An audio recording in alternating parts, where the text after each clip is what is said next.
Et à présent, mesdames et messieurs, nous entrons dans le vif de notre sujet, notre débat principal. Après des ralentissements en ce qui concerne les fouilles dues au confinement en 2020-2021, les archéologues ont pu retourner sur le terrain pour continuer leurs recherches. Et 2022 a par conséquent été une belle année de fouilles et de découvertes archéologiques en Égypte. Retour sur les plus importants, les plus intéressantes découvertes avec notre invité, M. Antoun Youssef Bordadi, qui est guide touristique. Bonjour, M. Antoun. Bonjour, Monsieur Samer. Bonjour, Nora. Alors, bonjour.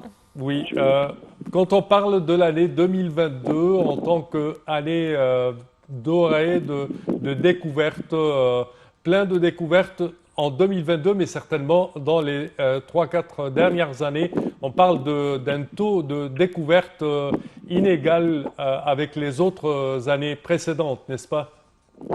Oui, bien sûr. Donc, il y a des découvertes et puis ça continue les fouilles.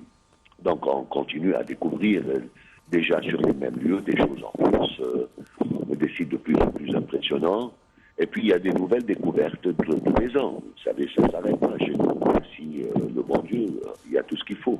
Oui. Alors, c'est vrai que la région où on a trouvé énormément de choses au cours de l'année 2002, ça reste quand même la région de Saqqara, avec 250 sarcophages, 150 statuettes et papyrus, et 9 mètres de long, de 9 mètres de long. Bref, Saqqara, c'est vrai, a beaucoup fait parler d'elle dans les médias et dans le monde de l'égyptologie et de l'archéologie. Est-ce que nous pouvons nous attendre à d'autres grandes découvertes à Saqqara? Alors bien sûr, Saqqara, ça fait partie des sites, je vais dire, les découvertes, c'est presque infini. Il y a des sites comme ça, c'est des grandes nécropoles qui ont été des nécropoles pendant des siècles et des siècles. Donc forcément, on a découvert beaucoup de choses et sans que ce soit Saqqara, que ce soit de la ville de Luxor, que ce soit... Il y a des sites archéologiques comme ça qui sont infinis. Alors Saqqara, effectivement, ça a commencé des grandes... Tout le temps, il y a des découvertes, mais ça a commencé des grandes découvertes très impressionnantes il y a quelques années, déjà avant le Covid, rappelez-vous, quand il y a eu la découverte des puits avec les sarcophages, et puis ça a mené à d'autres puits, à d'autres sarcophages, et ainsi de suite, et puis ça a continué après le Covid, et là, en 2022, quantité extraordinaire de sarcophages, de momies, de bijoux, de poteries, de toutes les époques, bon, beaucoup de l'Ancien Empire, beaucoup du Nouvel Empire, mais on a fait quand même des découvertes de presque toutes les époques.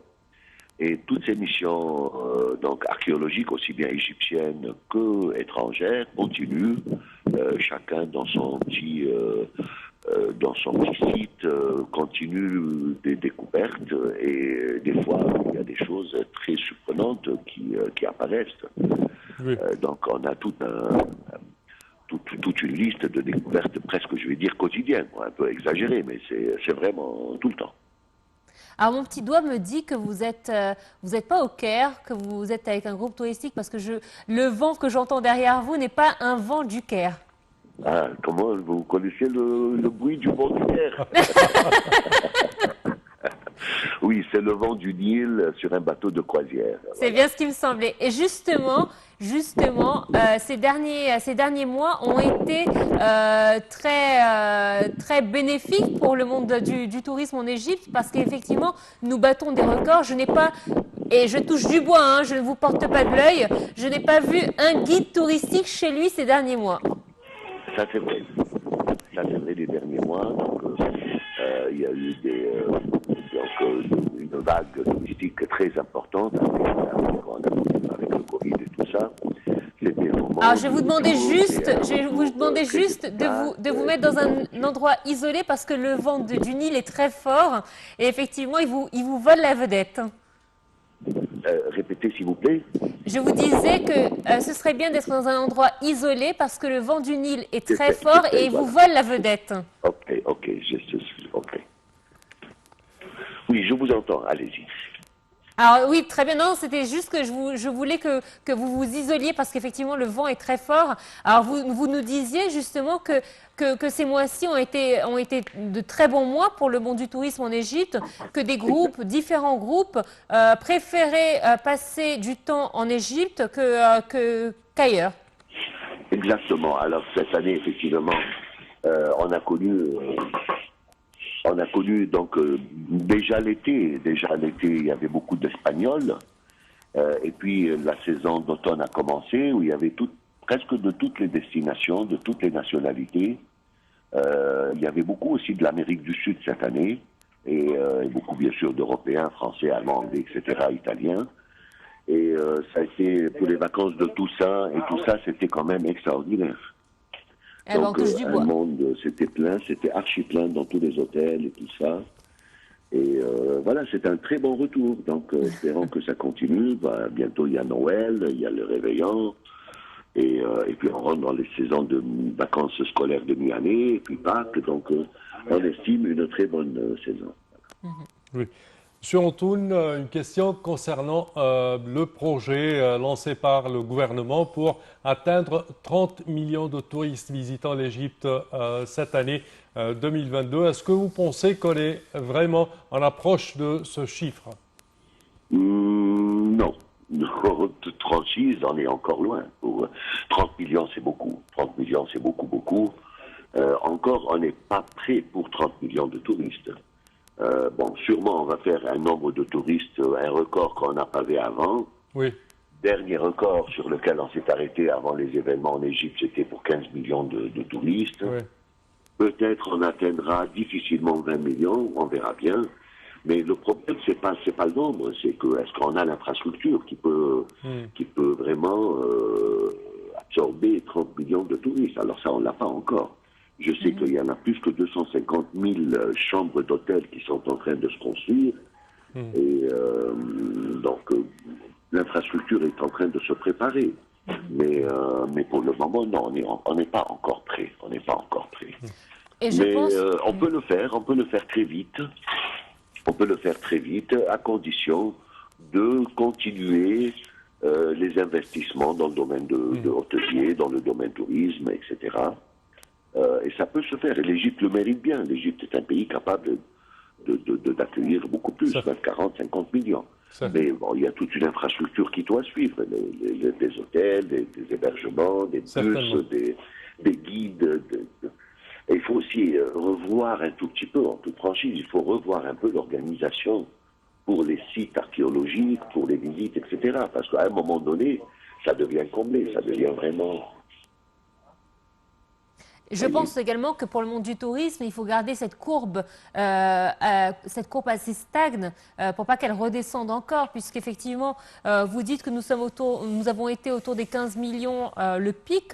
Ce serait bien aussi d'avoir une régularité et ne pas chuter, parce que ça, par contre, en revanche, ça pourrait faire mal. Augmenter, bien évidemment, ça ne peut être que bénéfique pour nous, mais redescendre, ça peut donner un gros coup de mal à notre tourisme. Bien sûr, parce que quand vous augmentez la base de l'infrastructure, après ça, il faut qu'elle soit remplie, il faut qu'elle soit remortie économiquement. Donc il faut que ça continue. Mais vous savez, des fois, la descente de la courbe, c'est quand même des fois, c'est pas dans nos mains. Il y a des événements mondiaux qui jouent des fois. Rappelez-vous le Covid, par exemple, qui a cassé le tourisme mondial, pas seulement le nôtre. Oui. L'Égypte, il faut qu'on continue à faire ce qu'on doit faire, mais d'un autre côté, essayer de limiter au maximum les dégâts de tout événement autour de nous, mondial, qui peut influencer. Il faut tout le temps créer des événements d'attraction. C'est ça. Et c'est comme ça qu'il faut que ça continue. Un autre problème important à revoir, pour le tourisme, vous connaissez du tourisme, il faut des avions. Donc l'aérien, un des gros problèmes de l'Égypte, c'est l'aérien. S'il n'y a pas suffisamment de charters et des compagnies régulières et de tout ça, il faut les transporter, ces touristes. Donc on ne peut pas estimer avoir 30 millions de touristes si on n'a pas la capacité en avion, en aérien, pour 15-20 millions. C'est un peu ça. Et on ne dira jamais assez l'entretien de nos sites également. Oui, alors les sites, ça c'est un énorme problème. On a des fois des sites qui ne sont pas capables d'accueillir tout ce nombre de touristes. Donc, et même l'entretien du site en lui-même, le nettoyage, la propreté du site. Et puis la conservation du site. C'est ça. La conservation d'un patrimoine qu'on a gardé depuis des millénaires. On ne veut pas pour pour des visiteurs et pour avoir du tourisme, de le détruire. Ça, c'est très important. Il faut faire. Vous savez, l'équilibre des choses est très, très compliqué et très sensible. Il faut développer le tourisme, mais d'un autre côté, il faut aussi garder notre patrimoine. Il faut qu'on soit mieux organisé. Il faut avoir une infrastructure. Il faut tout le temps développer. C'est ça le problème du tourisme, c'est que quand il y a des crises, donc on n'a plus de revenus, donc on n'arrive pas à continuer l'évolution et le développement de l'infrastructure. Donc comme vous dites, il faut que la courbe continue. Oui. Si on tourne de retour aux découvertes, quand on parle de la nécropole de Saqqara, Oui. ça date début de l'ère des bâtisseurs des pyramides, les premières familles ou dynasties dans l'Égypte ancienne. On parle d'à peu près 5000 ans, n'est-ce pas? Oui, alors oui, c'est à peu près 46-47 Oui. siècles à peu près. Donc l'époque des Par contre, pyramides, c'est l'Ancien Empire. oui, Et Saqqara, effectivement, c'était la nécropole de la capitale de l'Ancien Empire, qui était oui. Memphis. Par Donc, contre, mais, quand mais on ça parle n'empêche des... qu'à Saqqara, il y a eu des découvertes du Nouvel Empire et même de périodes tardives. Alors pourquoi cela? Oui. Allez-y. Quelle est la raison pour laquelle 2000 ans plus tard que l'ère de la nécropole de Saqqara, les gens ou les anciens Égyptiens quand même mettent leurs morts dans cet endroit? Ben, effectivement, Memphis était la capitale de l'Ancien Empire, mais après qu'elle n'était plus la capitale dans les époques d'après, par exemple au Nouvel Empire, quand la capitale était Thèbes, Memphis, c'est une ville qui n'a pas disparu, c'est une ville qui n'a jamais perdu son importance tout le long de l'histoire. Donc forcément, sa nécropole était tout le temps utilisable. Donc c'est pourquoi quand on découvre des édifices funéraires du Nouvel Empire, des périodes tardives, même de l'époque ptolémaïque, etc. Oui. Alexandre le Grand, quand il est venu en Égypte, première ville qu'il a visitée, c'était effectivement Memphis, vous voyez.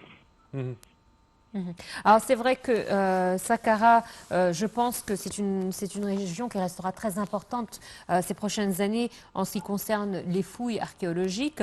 Il faut également saluer les Égyptiens, les égyptologues, les archéologues égyptiens qui ont excellé dans le domaine des fouilles à tel point qu'aujourd'hui nous disposons de nombreuses équipes égyptiennes un peu partout en Égypte.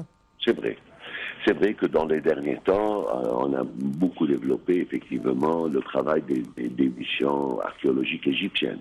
Et il était temps, depuis 2 siècles, souvent c'était des non-égyptiens qui faisaient les fouilles. Bien sûr, ils ont fait un travail extraordinaire. Tous les grands archéologues de l'histoire, à partir de Mariette jusqu'à nos jours. Les Égyptiens maintenant, ils sont tout à fait capables. Les jeunes archéologues, ils nous font des découvertes extraordinaires. Et des nouvelles générations d'archéologues qui sont très très efficaces. Mais vous savez, on parle souvent de Saqqara et de la rive ouest de Luxor, etc. Donc ces zones où il y a des monuments. Mais effectivement, dans l'année 22, il y a eu des découvertes quand même très exceptionnelles. Par exemple, il y a eu une découverte au Sinaï. Ça, c'est des endroits de quoi on parle pas beaucoup, de l'époque pharaonique, de l'Ancien Empire et du Moyen Empire. Il y avait les fouilles... les recherches des mines de cuivre, etc. On a trouvé là-bas quelques bâtiments qui remontent au Moyen Empire. On a trouvé des monuments dans le désert Est, on a trouvé des monuments du côté d'Assouan, on a trouvé des tombeaux dans une région à Assouan où on ne connaissait pas du tout qu'il y avait une nécropole là-dedans. Vous voyez, il y a des découvertes qui sont très curieuses dans les années 22 et même dans les années 21 qui ont été... C'est vrai, elles ne sont pas nombreuses, elles ne sont pas de la taille et de la grandeur des découvertes qu'on fait à Saqqara et tout ça. C'est pourquoi peut-être on ne met pas beaucoup de lumière sur ces découvertes, mais médiatiquement, celles de Saqqara et tout ça qui sont plus célèbres, ça attire plus les attentions. Et même dans le Sinaï, nous avons trouvé des choses. Mais c'est ça ce que je dis. Ouais. Voilà, le Sinaï, c'était le lieu des mines de cuivre. On sait que là-bas, il y avait une grande activité de chercher le cuivre, qui a duré jusqu'à Moyen Empire, où le cuivre du Sinaï est épuisé, et puis après ça, on a importé du Liban. Mais on a trouvé au Sinaï, effectivement, des traces où il y avait les ouvriers, les mineurs, les bâtiments administratifs qui travaillaient pour ces mines. C'était une grande découverte. Ça remonte au Moyen Empire, à peu près 40 ou 38 siècles déjà. Antoine Youssef Bourdadi, je rappelle que vous êtes guide touristique. Je vais juste vous demander de nous saluer le Nil dans votre côté de l'Égypte et tout le peuple de la Haute-Égypte, un peuple très accueillant et chaleureux. Merci à vous.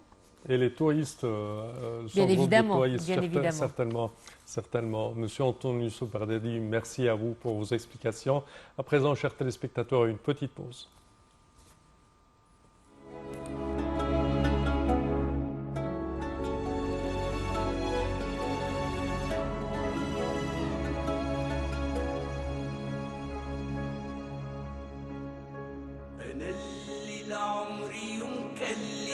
ولا ملي انا اللي في وش زمني وقفت ولا تهزي